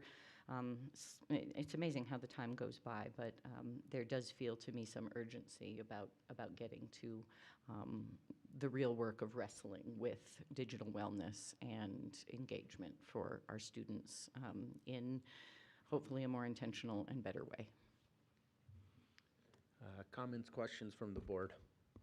Board Member Heffron. Thank you very much. I think your document, this resolution, is more than needed now, more than ever perhaps as well. I do hope that we are prioritizing balanced, age-appropriate digital learning across all instructional levels so that we can promote the well-being and mental health, positive mental health status of our students, as well as our teachers who are dealing with these students. I know that many would like restrictions on laptops that the students own to be not restricted any longer. And I'm not sure how you can make that restriction possible, but or redefine it in some way so that students do have access to their own laptops as well. At any rate, that's all I have. But thank you very much for this. We need it more than ever, for sure. Board Member Bozay. Thank you, Board President Abeyta. I am in full support and see no reason to wait. I am eager to get this work going. Okay, do you want to make a motion? I make a motion that we approve the digital wellness resolution to be numbered. I second. Okay, we have a motion, we have a second. All those in favor? Aye. Aye. Those opposed? Motion carries. Okay, so the next item on our agenda, I requested an update related to EJ Martinez. There's been a lot of meetings that have been taking place. There's now 3 schools that are involved, not just EJ and Chaparral, but Milagro. And so I thought it was very important, Superintendent, that before we break for winter and then get into the second half of the school year, that you provide all of us, the board, the parents, the teachers, the 2 schools, with an update. I feel like we're still far away from action as far as turning Milagro into a K-8 or creating a whole new school for Chaparral and EJ. But I just wanted to be sure and make sure we're all on the same page as to where we're at right now, and then kind of get an idea and a feel for what the next steps are. And then, of course, get input from the board as we decide on next steps or hear what your plan is for next steps. Thank you. Wonderful, thank you so much. So we've conducted 9 structured community engagement meetings with EJ Martinez and Chaparral stakeholders throughout the fall of 2025. We've recently added 3 more meetings with EJ and Milagro. Oh, so it's on. Let's try. Is this better? Okay, do you want me to start over? Okay, thank you. So we've added 3 more meetings with EJ and Milagro staff. We've surveyed families and staff at EJ and Chaparral. We presented that information at the CRC meeting, and we recently surveyed Milagro's staff. So the current options include consolidation for EJ Martinez and Chaparral, rezoning of EJ Martinez, and schools of innovation, which for schools of innovation could include moving EJ Martinez to a site with capacity, which my team feels would be ideal for keeping the cohort and teachers together. The sites that we've considered for that possible movement were Aspen, Gonzales, and Milagro. Both Aspen has Kiva and Gonzales has Zia, have external programming that creates capacity barriers for merging two schools. We continue having conversations regarding all of these options. We also, I've been asked by the CRC to have community meetings regarding the E.J. Martinez property, and we'll get an invitation out after the next CRC meeting to advertise for what will take place with the possibilities of what could take place with that possible site. Questions from the board? Okay, questions from the board? Vice President Noble. I mean, I guess my question is sort of what is the input? What does the data say in terms of there've been surveys, there've been these community conversations? Where are we in terms of what we're hearing? I would like to bring up that actual data for you so that that way I'm not misquoting. So give me a minute to bring up the CRC.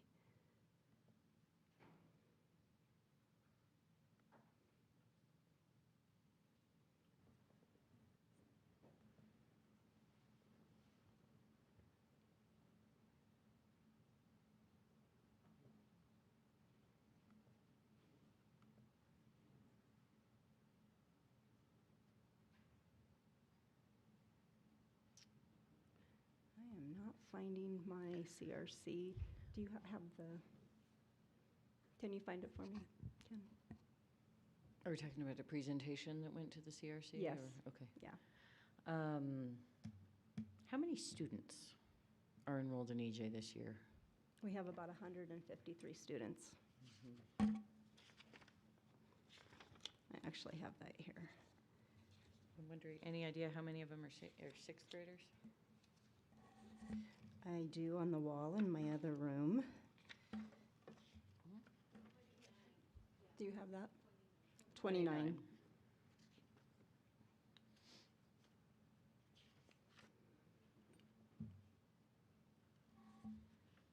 I guess I'd also love to ask if our student board members want to weigh in. You don't have to, but I'm curious as to, you've heard a bunch about this now, EJ Chaparral, and anything, any salient, I would love to hear any salient thoughts you have about whether it's solutions or process or questions that should be asked around this issue. I really value what you might be chewing on and feeling and thinking. I had a question around the HVAC system for EJ Martinez. I've heard that it is catastrophic damage. Does that mean that the cost of repairing the HVAC would outweigh the cost of the building itself? I think with the EJ building, we determined that, and what we just reallocated is for the Chaparral building. I see. Because the vote that the board took on the general obligation bond was sort of on that premise. Okay, got it. Is that fair, Board Member Bose? Yeah, I mean, the roof at the EJ building on San Mateo was, the whole entire thing needs to be replaced, and the whole entire HVAC system needs to be replaced. Yeah. And that cost was prohibitive. So that building is not in any condition for anyone to be in because of the leaky roof. It's not crumbling on the outside, but it's very much, we saw pictures, it's crumbling on the inside.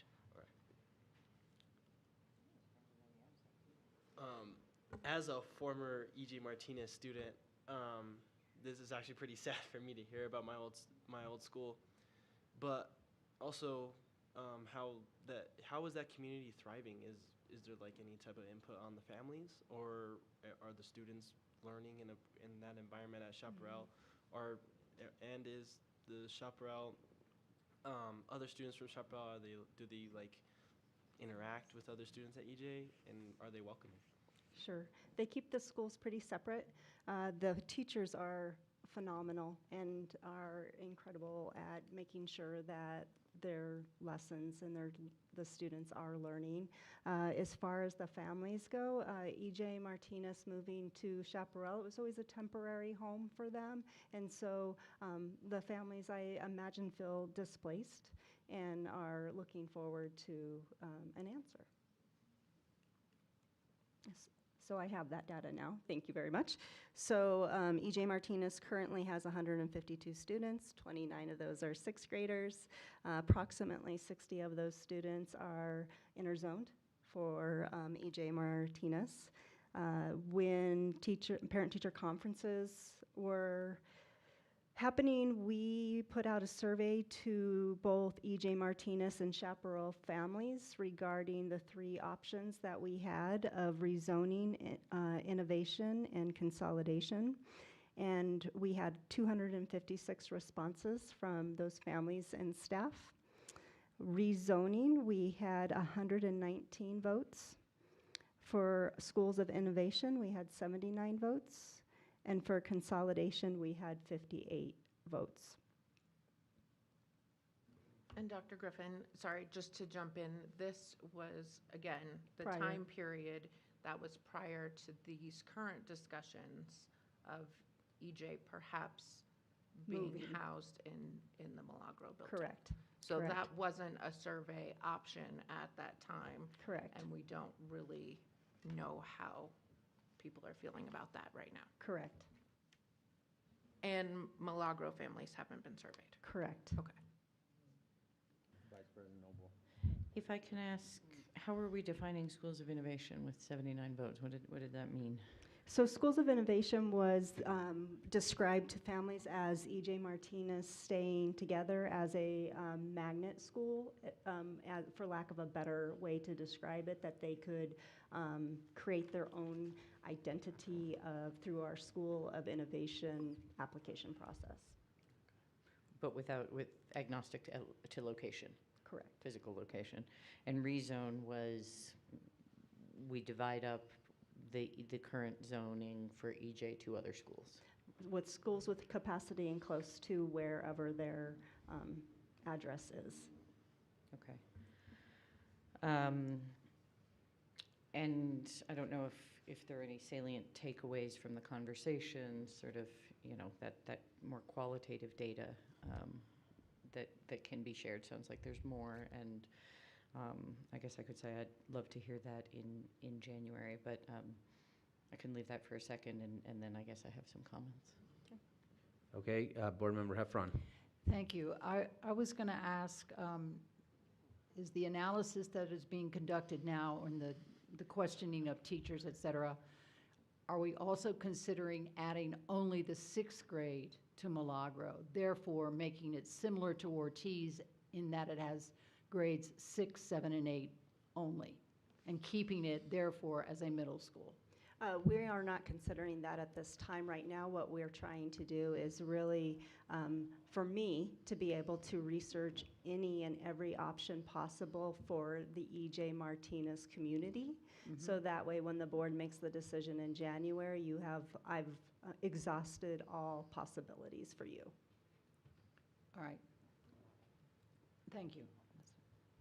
Board Member Bozay. Thank you, Board President Abeyta. I think what Dr. Griffin just said kind of highlighted the challenge, like the next layer of challenge that I'm feeling around this situation, in that it's really, I'm concerned that by only looking at one school, while it's very important to find EJ a home that it feels comfortable and welcoming and is much more of a permanent solution, like we're holding the importance of each school community, and we also have to think about the big picture. Mm-hmm. And when we start making these little adjustments, what is the domino effect that has on other communities? And so I think what I'm struggling with is and I think what I'm hearing you say, which is similar to how I feel, is that the urgent issue ahead of us right now is the EJ situation. and also recognizing that we have larger discussions to have. And how do we hold both of those things and find a solution that doesn't preclude us from making further changes down the road? Because we also need to be fiscally responsible. Like, we want to honor that our schools are an important, like, they're important in the sense of place that they are in our communities. And we also have all of these little moving pieces that we have to try to be mindful of when we start making tweaks here and there. So I don't know how that gets built into the information that we get, but that's the thing that I'm really struggling with, going back and forth. And I think, you know, I have been curious about the idea of 6th grade at Milagro, and you know, my kids have been at a K-8. All 3 of my children have come up through a K-8 school, and I understand that the experience that they've had in El Dorado is very, very different than the experience in town. And I also, if I think about what they might have missed out on, it's that while the middle school teachers are incredible, like incredible, there's only 5 of them. And so they're not exposed to robust electives and a variety of programming and a makerspace and all of those options that you have at a really comprehensive middle school. And I know that the one kid who's made it all the way from kindergarten through 8th grade, by the end of 8th grade, she was ready to not see those people all day, every day. She was ready to see some new faces, and maybe would have been ready to do that sooner if she'd been forced to. It was convenient for me, and I loved having one place where they could be. But ultimately, I want what's best for my kid and all of our kids. So. Okay, well, I know we approved the GEO bond reallocation this evening for $4 million.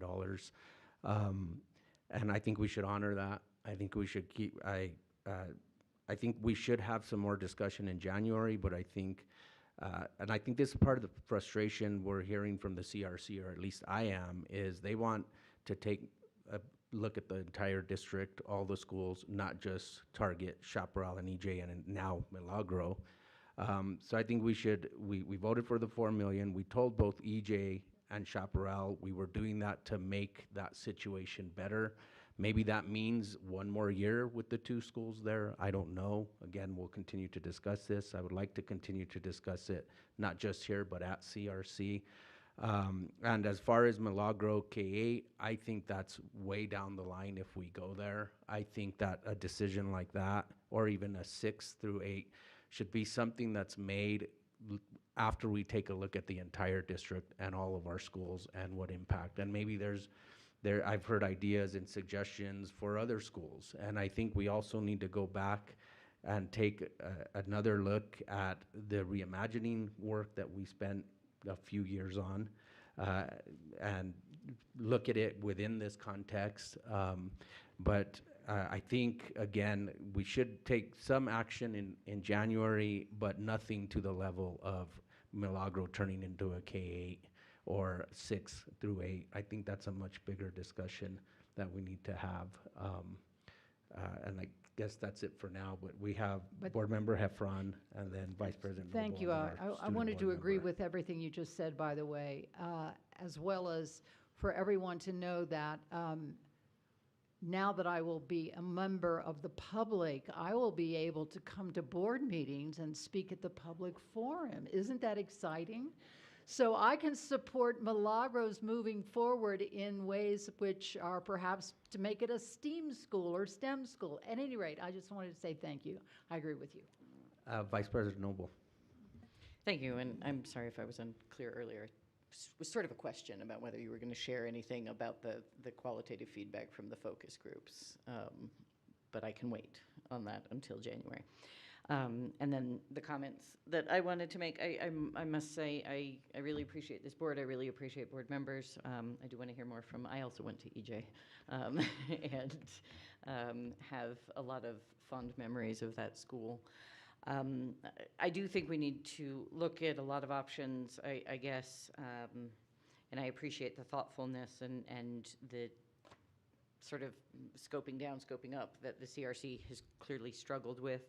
I guess I want to say I am interested in the idea of a 6, 7, and 8 middle school at Milagro. I am very grateful, President Abeta, for you mentioning the reimagining effort, which has been a lot of work, a lot of thoughtfulness to really center students and how students learn and how teachers and other school staff support that, do that work. And it's been really very thoughtful. It's hard, and we always regress to like, what about the building? I do appreciate the building as the third space, but the idea has been really to center the humans. And it is a hard, profound mental shift.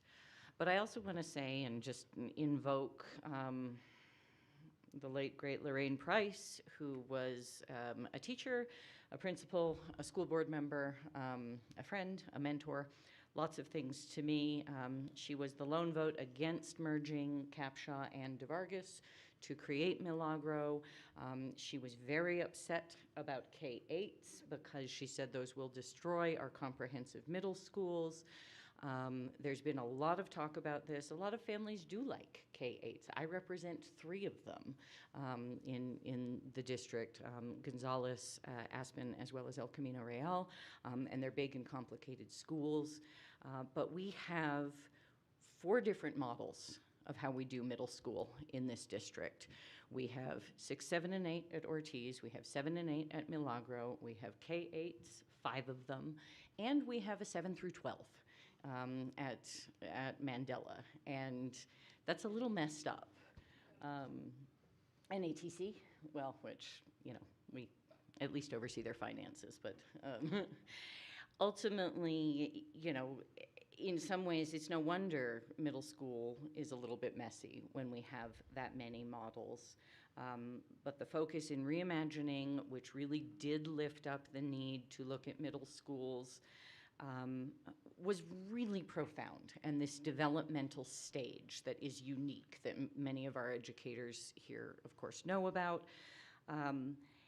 And I do think that seeing Milagro having a waiting list, that feeling the pride and that feeling, it's partly why I've appreciated the emails so much, is there's something happening, and I want to be really careful that we don't just, because a K-8 is a big shift, whereas to me, 6, 7, and 8 is, that's still middle school, and that would actually consolidate our models.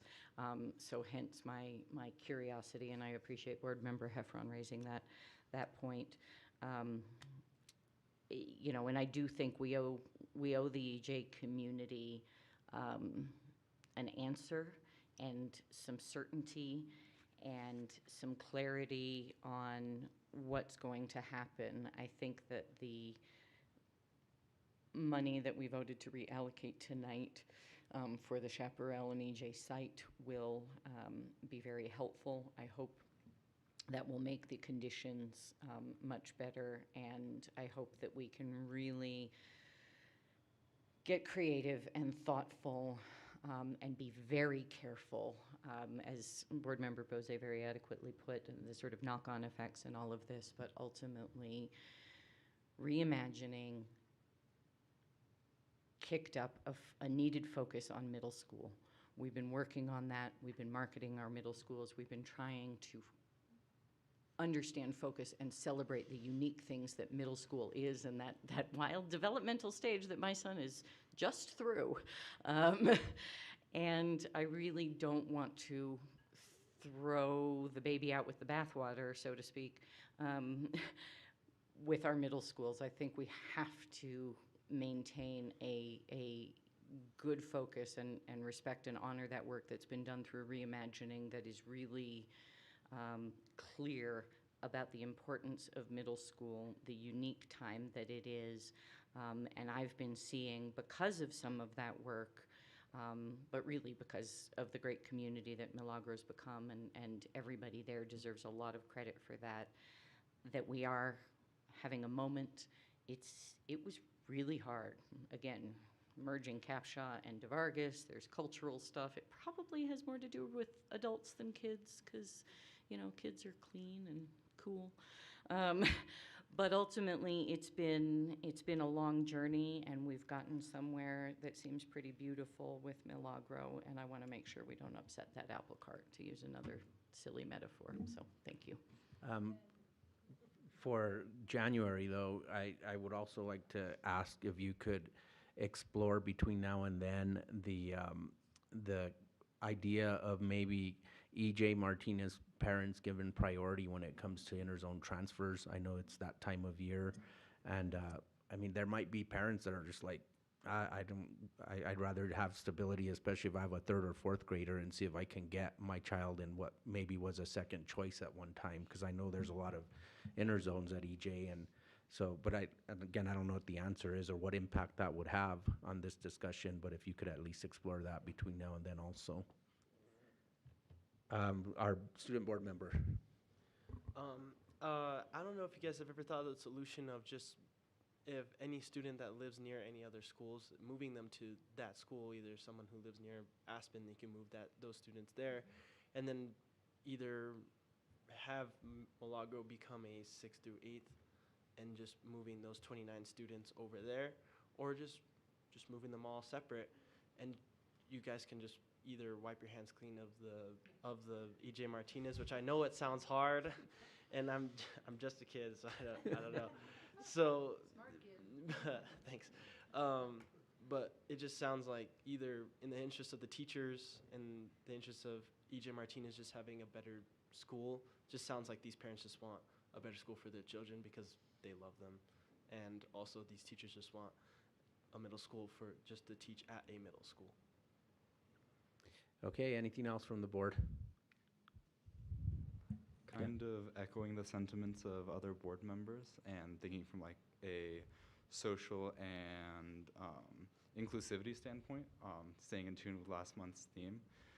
Having a specialized 6th through 8 or 7th through 8 middle school program provides students with a social and community backdrop that they wouldn't have in a K through 8, because it focuses more on the individual from my experience. I grew up through both a K through 8 and a 6 through 8 school system, and I've experienced a school shift. I started my elementary school experience in Atalaya when we moved to, I forget the school, and it felt like a move from the individual to the masses when we moved Atalaya to a different location temporarily, and it felt like it was harder socially on me and the rest of the school because it was such a large transition and it created such a gap between the educators and the educatees because there were so many more students to contend with.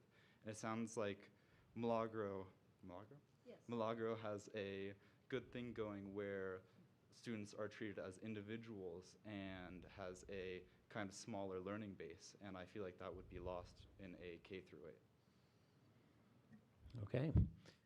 Board Member Bozay. Thank you, President Abeyta. My last comment about this is just that I think whether it's regarding the EJ community or other school changes that we might need in the future, I learned a very important lesson in the last year, and that is that we should do our very best to always go visit the school sites in person, ideally when there are kids present, so that we can really get a sense of what the space is like, what the learning environments are like. It's not unlike what we talk about when we're just thinking about the buildings, but it's a different thing to actually be in the building than to see the numbers on the paper, or pictures even don't do it justice to be in the physical space. And so I think as we make decisions, that's a really important thing to ground us in, being in touch with the experience of the kids and the teachers. Okay, so Superintendent, we'll continue this discussion in January, but it sounds like the focus will be the immediate EJ Chaparral situation. And then anything related to Milagro K-8, that's something that we're going to deal with down the line and not anything immediate as far as January goes. Okay. Then that concludes this item. Thank you for everybody who attended, who emailed, who spoke. It really does help, and it does make a difference. So I encourage you to continue to participate as we try to move our district forward. So, okay, item C, Vice President Noble, is standard-based grading. Thank you, President Abeyta. I'll make this one hopefully short. I've discussed with Dr. Griffin and asked that this be on the agenda so that, of course, we can discuss in open format, but we've heard a lot about standards-based grading, particularly at the high school level, and I want to be very careful to differentiate standards-based grading from standards-based instruction. Because I believe that standards-based instruction is very important. I've had a lot of conversations about standards-based grading. I do believe it is probably the way of the future, probably the smart, right thing to do. But I also, in the humility that older age brings me, feel that we need to take a good, hard look at it, particularly for high school, the high school population. And, you know, I wanted to see, I'm glad our students are here tonight, if they want to weigh in where other board members are, but really, I guess this is a request that I would ask the support of other board members if we want it, to really take a good, hard look at standards-based grading, and if it is the right thing that we need to keep, to understand exactly why we would keep it, and if it is something that we need to adjust to understand the advantages there, which I will just say from my own experience, hearing now from a bunch of high school students, and from other high school and lots of high school teachers, that I just don't know that it's worth the trouble it seems to, and the heartache and stomach aches it seems to be causing students and staff. So with that, like I say, I wanted to put this on the agenda. I have discussed it some with Superintendent Griffin, and I wanted to see other thoughts from other board members, and if there is support for taking a good hard look at standards-based grading. President Abeyta, I would like to voice support for that as well. I have 2 kids in high school. I've had as many years as Vice President Noble has of emails from teachers and public forum comments from teachers, and again, I think in theory, it makes perfect sense to me why we would move in that direction. And sometimes in practice, things are different than we think that they will be, and when we know better, we should do better. Do the student board members want to comment on standards-based grading? Kind of speaking from the perspective of what I've heard from Santa Fe High and from my personal research into standards-based grading, I feel that the philosophy behind standards-based educating is correct. It kind of centers the student in their grades and allows them to understand it more, but it's executed incorrectly, especially at Santa Fe High. I'm not sure of other schools. From what I've heard from teachers and students, they don't know how to move forward with standards-based grading and how to grade with standards, or how to understand their standards-based grades if they're looking at PowerSchool or Canvas. They don't understand what these proficiency targets mean in standards, what a 1 through 4 is, and how it's correlated to their letter grades that they see in PowerSchool. And a lot of teachers don't grade by standards. They put in a percent grading canvas, and it converts to standards, and then that converts back in PowerSchool, which means that they're missing the philosophy of standards being more student-centric and development-oriented, which I feel like is a massive problem behind standards. And then just from an execution standpoint, formatives are graded the same as summatives in standards. There's an individual standard for each class or for each learning goal in each class, and the top 3 of those grades are put into your final grade, and summatives and formatives are weighted the same, which means if you do really well on tests, but you miss a formative for some odd reason, your whole grade will go down because of that formative, which should be developmental according to the standards philosophy.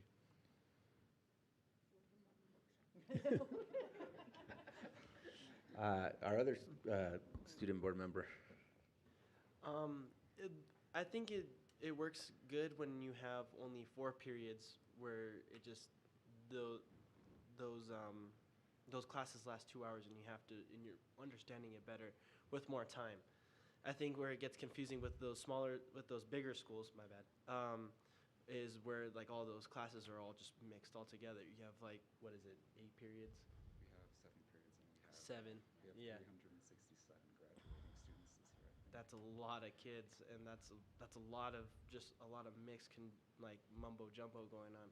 But at Eco, it's different. I can only speak for Eco, because even kids who are on the slacking side, they understand it because they've had time to comprehend it with less periods, and they can definitely just focus on those individual classes per semester.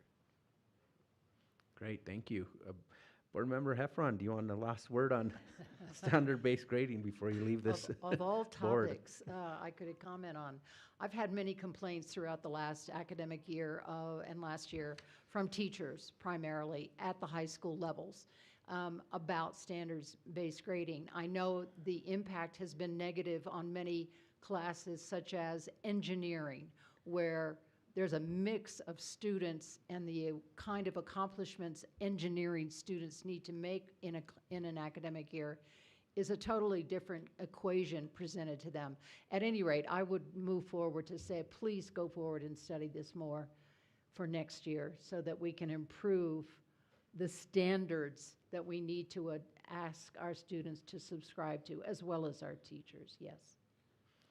Okay, so Superintendent, do you feel like you've got enough direction from the board and have Yes, a way thank to move you. forward? Yes, Deputy Romero and her team, teaching and learning team, will send out a survey starting tomorrow to conduct with our high school staff to be able to gather data on what's going well and what areas we can improve on, and we'll collectively look at ways to move forward. Thank you. Okay, so that concludes, is there anything else not on the agenda under board discussion and possible action? Well, we Board can't take President action, but Abeyta. discussion. Yes, I actually did want to bring forward something that was discussed, I think, well, the CRC co-chair and I know discussed this at the end of the last CRC meeting, the idea of having 1 to 2 study sessions per year with the board. To work on clearing up, the communication, making sure we're all on the same page and moving in the same direction. If at all possible, we could do that in January. I think that would be really helpful. But I know that, the later we get into the spring, then we get into budgets, I know that we have a calendar that we have to keep track of. And so if it's possible to make arrangements for that, I think it would be very helpful for the CRC to come together with us and for us to have a little bit more of a clear message together. And then, the next one, I don't know if it makes sense to do it in June as an end-of-year wrap-up or, starting in August when we have new CRC members in theory. So we can discuss that in the future, but I think that having a little bit of a cadence to that with our committee would be very helpful and beneficial and get more work done at the committees. Well, and I think it's, especially given the affordable housing initiative and the direction we've given to the CRC, so it'd be good to hear directly from them and and then them hear from us, those of us that aren't on the CRC, to make sure they're moving in the right direction, Right. especially as it relates to that, so. Right, you know, as Yeah, a I board agree. member on that committee, that it's hard to accurately carry forward the vision of the board. Like, it would be much nicer if we could all sit around a table and talk together. Yeah, okay. All right, so advanced planning, we have audit, do we have audit committee tomorrow? We do. Okay, we've got an audit committee, and then there's actually, the Partners in Education meeting that's on the 16th. It's, and then there is CRC on the 17th. And then we've got winter break on the 22nd to the 2nd. So, anything else related to advanced planning? Then with that, we are adjourned.